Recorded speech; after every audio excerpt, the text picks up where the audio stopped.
Hi, my name is Harris. I'm one of your podcast hosts. I'm also a lawyer at Treadstone Law. For most Canadians, buying, selling, or refinancing real estate, a lawyer is the last thing on their mind. That's unfortunate because lawyers play a vital role in the process. But what choices do Canadians have? Lawyers can be very expensive. Well, Treadstone Law offers resources to Canadians so they have access to the information they need. Whether you sign up for a live workshop or a mailing list, we cover topics to help you make informed decisions and avoid costly mistakes. It's advice you can start using today, and best of all, it's free. Visit treadstonelaw.ca/MAS offer or click the link below to get access right now. If you're looking to retain Treadstone Law, it's never been easier. Our entire process is online. From completing the retainer agreement to your signing appointment, everything is done from the comfort of your own home. We're your digital lawyers. The best part of it is that you don't pay anything when you're retaining our firm. Visit treadstonelaw.ca/MAS offer or click on the link below to retain us right now. Enjoy the podcast.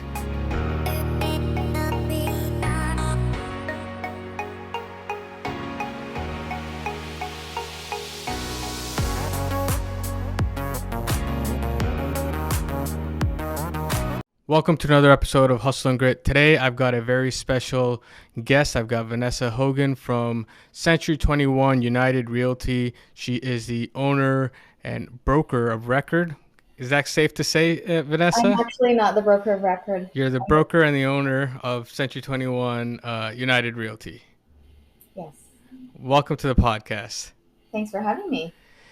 It's my pleasure. You know, I'm looking through and I always kind of start off my conversations with a little bit about who you are and where you're coming from and how you got into the industry. And I always start off with, like, the preface to my question is how'd you get into real estate? And was this something that you knew from the day you were born that you're going to become a realtor? Now with you, and you could look at somebody's profile and you could kind of understand whether they kind of were into real estate from the beginning. But for your profile, I see they've got a very storied and rich history. So you've got a breadth of experience in different things, but also you've been in real estate from the very beginning as well. Yeah. So if you could just run my listeners through how you got into real estate and how you got to where you are today. Sure. So I grew up in real estate. My father got his real estate license in '69. I was born in '71. So from the day I was born, he was in real estate. And he did very well as an independent realtor, and at a very young age opened his own brokerage. Probably getting into too much detail here, but it's an interesting story. He started his own brokerage with a partner in his 20s, and then joined Century 21 Canada in, I believe it was '78. So we have been with Century 21 Canada since '78. I grew up going into the office every now and then, getting to know his colleagues, and it was a very familiar space for me, for sure. And I was given the opportunity to work here at this office when I was going to university. I'd come home, you got 4 months off during the summers, and I would work front desk. And I always loved coming into the office. It's a really fun place to work. Interesting characters in real estate, and I developed bonds quickly with a lot of the agents, and definitely learned a lot about the business when I started working in it.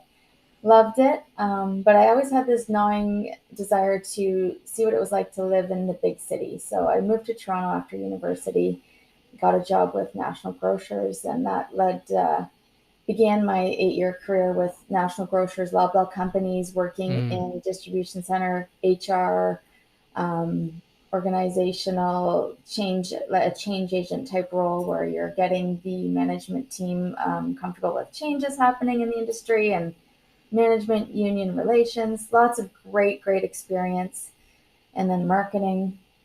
And then that led to a couple of sales jobs. And then when I started to have children, my husband and I stayed home for quite some time. But then I just felt like I needed to do something else. And real estate was definitely always in the back of my mind. So we were living back in Peterborough by then, and I got my license with no intentions of getting into ownership. Sold for about 3 years, and Dad was ready to sell, and I was finally ready to step in. So I've now been in the ownership role for about 6.5 years, and I'm loving it. So Oh wow. that's my story. I hope it Oh wow. wasn't too boring for everyone. No, no. I got a few questions. So we're gonna. I want to step this back a little bit.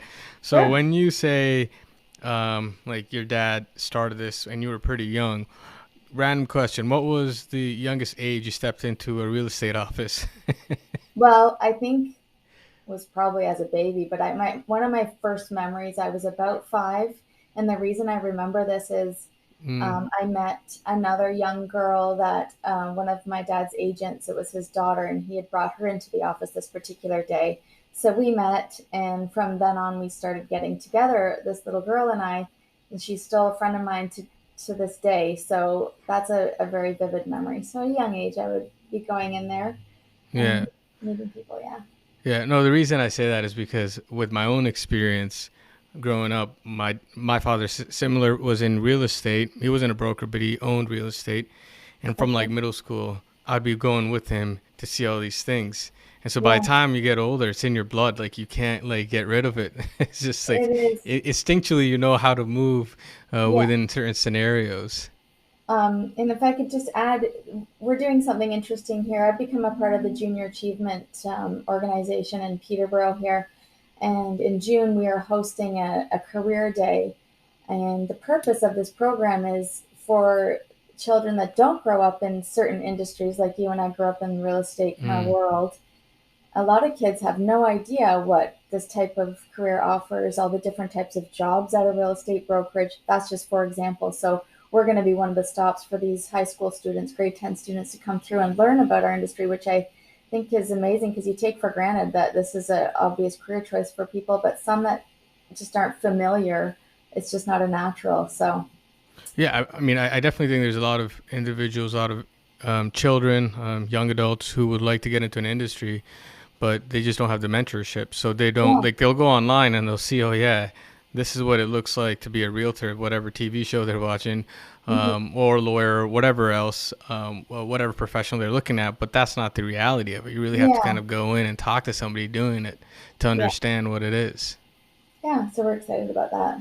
So, one, so moving on to one other question I really had was, and I kind of, I may have a good guess of where it's going, but a lot of people, when they're going from like a salary job to something that's real estate, it's a scary situation Yeah. because you're not, it's not like it's every single, every other Friday or at the end of the month, whatever your pay period is, you're getting a certain amount just kind of dropped into your account. There's a lot of fluctuations in the beginning. There's no fluctuations because sometimes it's just you're still trying to get build your business because and you're not getting anything in. So how did you respond to going from a job with a very reputable company, Mhm. and then kind of moving over to real estate and understanding, okay, I'm not going to have that kind of stability in terms of salary or anything like Mhm. that I had working at Loblaws and all of those areas. Yeah, I was very lucky because my husband, I had a partner that had a good income, and I didn't need to sell real estate to pay the bills. So I have to be honest in that scenario where I just Mm, I was lucky. It wasn't a stressful thing for me, but I mean we have a ton of agents here, and many of them had to start out that way. So I know that what they often do is they get a nest egg going so that they can make that leap, or else they will straddle two different careers like real estate and whatever else they were doing mm. until they can make the full jump into real estate. But I do feel if you don't have a nest egg and you can't jump in with both feet, it does take a bit longer to get going. Yeah, Yeah. but also I would say though your situation could be, I'm not going to say it's more difficult than the ones who are trying to jump in, but for you, if you have like, hey, I don't need this job, sometimes the mindset is, I don't really have to pay attention, and True. the motivation is very different, and you really have to dig deep to get the Yeah. motivation, and you really have to want it to actually do it. You do, and you do hear coaches say, real estate coaches, okay, go buy that car, go buy this, or so because then you're going to have to work to make the payments, which Yeah, you know. Oh wow, I have not heard that, but it kind of makes sense, I guess. It's a lot of Yeah, put stress the though. fire under you. Yeah. So Yeah. then, what was, I guess, your biggest leap from being a realtor to now a broker owner of a good amount of agents, and kind of looking at more of the management side as opposed to just yourself and selling? What's the difference between the first and the second for you, at least? Um, yeah, that's interesting. I think in this role in ownership, you have to wear so many different hats, which is, I love that part of the job. Like it's, marketing, HR, organizational structure, all the things, plus just understanding what the agents need and trying to provide that to them, provide the services. So I think because there are so many different things to think about, it becomes a little bit more all consuming than when I was selling, in my opinion. Um, yeah. And maybe a bit more structure to the day because I do try to or I do come to the office at least 5 days a week. I often am working at home before or after, but there's a little bit more structure, which works well for my personality as far as when I have to be here. Yeah. Did I answer your Okay. question? Yeah, yeah, no, it completely does. So, one thing that I guess I wanted to ask also was for all of those who are thinking of either becoming a realtor, right? Or transitioning into management. So, let's start off with just becoming a realtor. What would you say is the best set of skills that you could develop to become a realtor? uh, the biggest thing is you need to be comfortable prospecting or get Mm, yourself comfortable. And there are a lot of different ways you can prospect, but that's been the big push this year for us with the team because the last few years through COVID, a lot of people just had business coming to them. And you have mm, your established realtors that do have business that just comes to them because they've been in the business a long time. But generally speaking, you have to prospect, you have to work hard to get the results, you have to continue to plant seeds, and you can't let up on those efforts. So it's making the calls every day to your contact list, your sphere of influence, um, sending them things, staying top of mind. I think the mm, biggest key is, especially in our town, it's a smaller community. We're about 85,000, and many of the people that are in your database probably know three or four other agents or five or 10 other agents. And you need to be top of mind, and that takes a lot of effort. And so we work a lot with the agents on trying to show them the best way to stay top of mind and to be diligent about it. That's the biggest thing. So if you're getting into real estate, you need to be ready to get out of your comfort zone. If calling people makes you uncomfortable, you just need to get over that and make the calls and do all the things you need to do. And what would you say to that effect? What kind of skill set do you think, or what's the most important skill to have transitioning over to more managerial broker owner? If not broker owner, I know there's a lot of people that you rely on. I would assume Yeah, running the brokerage. yeah. So what's the biggest skill that you'd need to kind of be on the management end of a real estate brokerage? I think you need to shift. It's a great question. And I talk to a lot of our team leads about this because being a team lead and being an individual agent are two different things. And so for me in my role, the biggest part of the job that I think requires, I believe, somewhat of a natural skill set is being good with people. Hmm. You're, depending on the size of your brokerage, if you only have a couple of agents, five agents, it's maybe that's not going to happen. I mean, you have to be good with people, but when you have a large brokerage with a lot of different personalities, a lot of different expectations, you need to be able to connect with people and understand what the issues are and be responsive, be understanding, be patient. Those are all people skills that I think, I don't know if I've learned them over the years, but I feel like I'm fairly good at that. And I feel like that's one of my biggest strengths. Hmm. So I think if you're not great with people, if you're impatient, and there are a lot of great agents that are maybe not great with, they're great with connecting with people, but to manage a bunch of people may not be what they're looking for. So I think that's the biggest piece is managing different Mm-hmm. personalities. Yeah. Oh, fair enough. No, awesome.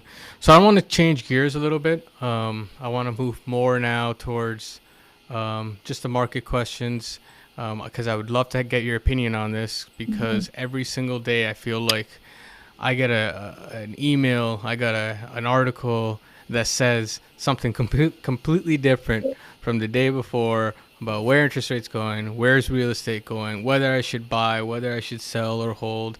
There's so many different kind of opinions out there, and I feel like a lot of it is fear mongering. A lot of it because that kind of gets eyeballs, and that's just the nature of a lot of the media. And I don't think it's as doom and gloom as people make it out to be, or at least the newspapers and all the stuff they see online. My question, I want to start off with actually a crystal ball question. I'm going to come out of the cage swinging a little bit. Where do you think real estate is going? Because I know you're out of Peterborough, so if you could give me Peterborough, where real estate's going in Peterborough, where it's going to be by the end of this year, as well as if you have any perspective in Ontario or Canada, where our real estate market's going to be 6 months, 9 months from today. I think locally, I always said as we were going through COVID, this is not going to be normal. We're always going to have to remember, like when we're looking historically at sales activity, listings, days on market, you need to look prior to COVID. And we were already in a strong market prior to COVID. So um, I think that we are continuing in a strong market. I mean, we definitely have had an adjustment. We hit a peak last March, like everywhere else in Canada did. And but I think we everyone has gotten their head around the fact that mortgage rates are a bit higher now. I mean, historically speaking, they're not terrible at all. So I think there's some comfort level there, and we're starting to see, which is very typical this time of year. The spring market's happening. Just the last 2 weeks, the number of deals we're doing is increased dramatically, and the number of listings coming on our board has increased. We have a lot of activity, buyer activity. So I think people are coming back to the market, and I still think there's pent up demand. I don't think we're going to be moving into a buyer market anytime soon. So as far as our area, I think we're going to continue to have a slight increase in price, which is, I know, challenging. It's really unaffordable for many people. But I think there's still enough people out there that can afford the current situation that are going to be moving around. So I don't, I mean, I hate to make predictions, but I don't think we're going to see a downturn this year. We're already from January to March, we're up about 5% on our average price. So Hmm. we're already seeing gains in a kind of slow market where we were looking at, units sold down 44%. So but that's starting to pick up. And I don't think there will be much of a difference Canada wide. I think our area is slightly unique because we are seeing people from GTA moving this way still because they can't afford to where they are. So Hmm. we are insulated. But from what I understand, Toronto and Durham are experiencing price gains as well. Listings are coming on. There's activity there. So um, across Canada, I wouldn't be surprised if it's a similar outcome in a strong market for the rest of the year. I know that inflation is trending down again. It trended down in March, so that's good. Um, I know interest rates are may start to climb again, mortgage rates because the bond rates are going up. So that's maybe a bit of a concern. I think if we start to see mortgage interest rates go up again, or interest rates go up again, and mortgage rates go up, we might that this prediction may change. But overall, I'm fairly confident with the market that we're going to see for 2023. I do have concerns about what you watch happening in the states. The Fed has been increasing rates all year, so I don't know. I think from what I'm hearing, they may do another interest rate hike and then hold. But to me, it's concerning that they've continued to raise and we haven't in Canada. So I don't know what that means, but something to watch for I mean, sure. so why does that concern you if they're raising it and we're not? Well, I think they seem to be more uncomfortable with their inflation rate and trying to tamp it down. Should we be more concerned here? I don't know. It's just Yeah. interesting that, because if you everyone I think watched this a lot more closely the last few years than we have in the past, and we kind of were in line with what they were doing the last few years, but not so much this year. But Yeah. different market up here, so I um, mean, but at the same time, I feel like, and let me know if how what your perspective is on this. I feel like for us, the interest rates and real estate, the market's very different than it is in the states. Or in Canada, it's a little bit more difficult to build within the province of Ontario, whether it's a green belt or other regulations in the states. It's not as much. The housing over there, when it crashes over here. I mean, we don't have enough houses. yeah, So I feel like um, over in the states, there's the housing market is very different than the market here, and people kind of often look at the states. They're like, oh my god, everything went down like 20, 30, 100%. Well, not 100, but like it falls significantly. yeah, That's just the same thing's going to happen in Canada, where I say I don't think that's where the markets are very different. I don't think it's going to happen here. yeah. I agree, and I think I was referencing more so the economy than just the housing Yeah. market down there, and I just feel like there's a slightly bit more doom and gloom there for their economy versus here. But I'm not an economist. It's just what I pick up on. But yeah, I would agree with you that our housing markets are definitely different. Yeah, no, I mean definitely over there in the states we've got a lot more layoffs. I think that we're weathering the storm a lot Yeah. better. I don't know if we're in a storm. I feel like the storm is just a figment of our imagination because our labor market's pretty strong. Mm-hmm. Housing, I mean, I feel like a lot of people do say, "Oh my God, the market was a downturn, or there was a downturn last year." But I mean, and you know these numbers better than I do, but I believe that like across at least Ontario, the average days that a house was on market was 3 to 4 weeks. Whereas prior to 2022, it was like 7 days. Yeah. So I mean, that's still not for a month, even 2 months. It's not a long time. No, it's it's not. It's it's definitely above average historically. Yeah, like it's like I mean, if you look down south, it's common. The average house sells in 6 months to a year. Mm-hmm. So 2 months is nothing. But I feel like everybody started panicking because they felt like I should be able to put my house on Realtor.ca on MLS by Thursday, and by Sunday I should have an offer in or enough offers Yeah. in above asking, and I Yeah. should be done. Yeah. Which is not the case anymore. Yeah, and that's kind of being kind of what like everybody's their expectations are slowly normalizing. I would say even like 3 or 4 weeks is not a long time, and interest rates at 5-6% is not that much either.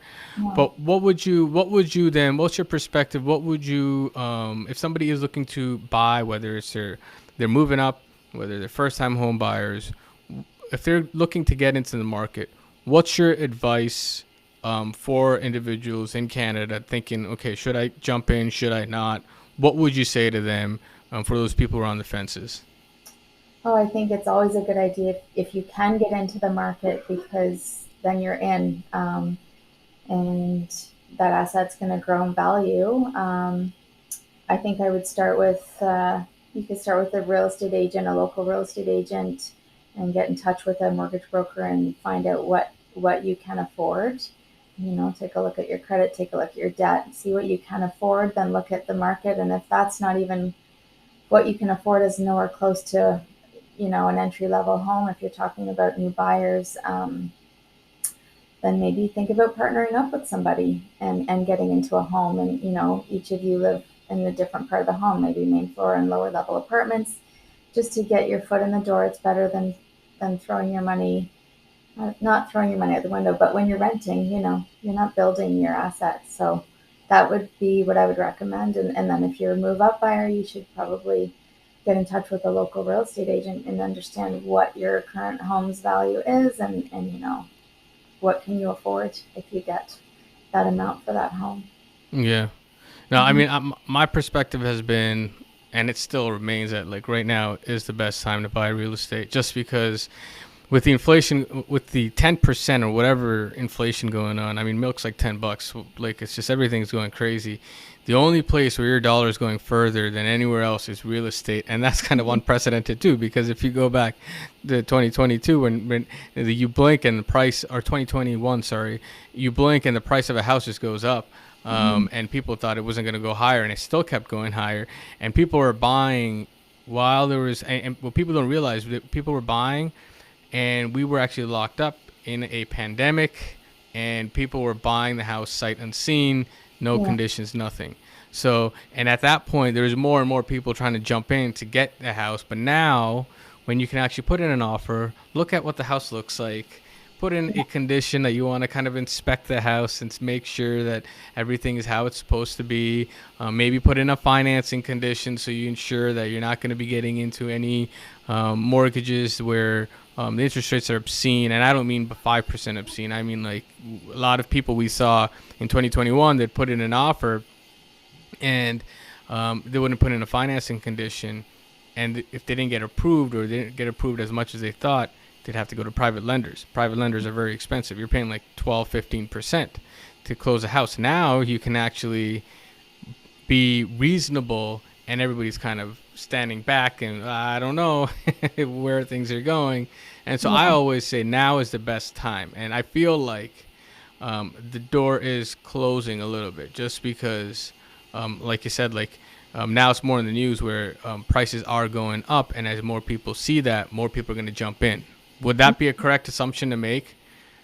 That you think the prices are going up and there's more activity, more people are trying to jump in now before it gets too high again? Is that what you're saying? Well, as more people see that the prices are going up, I feel like a lot of people are saying the prices are going down, so they're standing back. Now there's enough content out there that people know the prices have been going up. And as they see more people going up, more people just flock towards buying because they're like, everything's stabilized.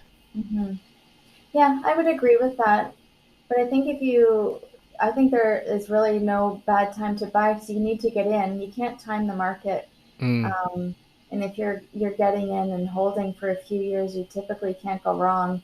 And I mean, once you're in, and then you're going to be selling and buying at the same time if you need to move up into a bigger home. I think the key is just when you can get in, get in.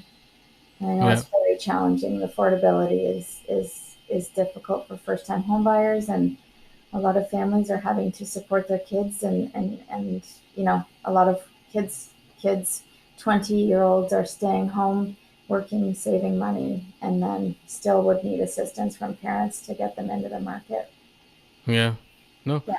100%. And I feel like jumping into the real estate market, if you look, like you just said, just to reiterate that, nobody, like, a lot of people are looking at this housing market like it's like day trading. There's trading stocks where it's like, oh my God, it went up, now it went down, now it went up. And so they're panicking, and then they're happy, they're panicking. Like, but in reality, when you buy a house, like the average, like you're not going to be selling it within a year or two. If you're living in there and it's a serious move, you're going to spend some time in it. And for sure, it's going to go up. How much it goes up is a different story, but it's going to increase in value. Yeah, I completely agree. And, over 10 years, if it stayed flat, well, you can move up, but you're already in. You've already got the equity you've built in that home, and you can, sell that and get into a larger home if you need that. Yeah, and it's better. I mean, 100% of the rent is going away, whereas at least if the value, like you said, if you're in it for 10 years, the value stays the same. It's more of a forced saving than anything else. Absolutely. And another thing a lot of people are doing is secondary suites. There's a lot more freedom with that now with the density requirements in cities across Canada. So at least I know in our area, in Ontario, there's a push for increased density. So if you can afford to buy a home and rent out the basement, and that's going to help you tremendously with affordability. So just need to think outside the box. I don't know, like you and I are familiar with real estate, but there are a lot of people out there that maybe wouldn't think to do that, So there are a lot of ways you can get into the market. Yeah, no, I mean, 100%. That's why I'm at, like, a lot of the questions I'm asking. I'm sure that you go through this every day, but a lot of my listeners, they don't really understand how to kind of approach this. Hmm. Um, but yeah, no, I appreciate everything, all the information. Thank you for coming on the podcast. Before we sign off, any last words? I just want to say thank you. I love talking about the market, and thanks for giving me a chance to talk about the history of our company. I'm very proud of it. So that was nice to review that. And yeah, My pleasure, my pleasure. So, for all my listeners, if you do want to reach out to Vanessa or her team, I'm going to have their contact information below. If you are looking to buy in Peterborough or anywhere else, reach out and make sure that you start that journey as soon as you can. Thanks for coming yeah. on. Yep.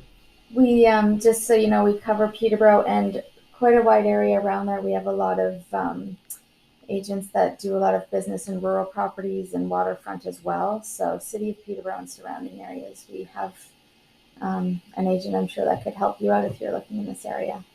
Yeah, no, perfect. And I always say for my listeners, if you are looking to purchase real estate in whichever city, it's always best to find somebody local there Absolutely. because they understand the market and that's what you're paying for. So, Yeah.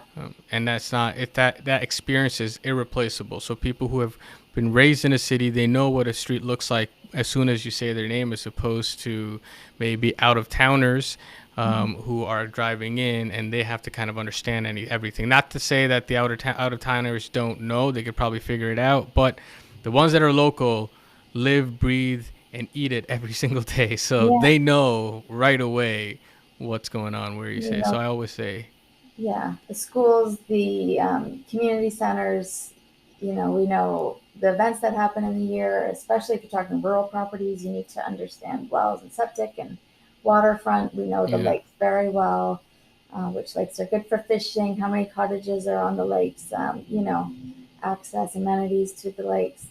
You can't replace that local knowledge for sure. Yeah, definitely. So if anybody's buying in Peterborough or surrounding area, definitely reach out to Vanessa and her team. Thank you again, Vanessa. Okay, thank you so much.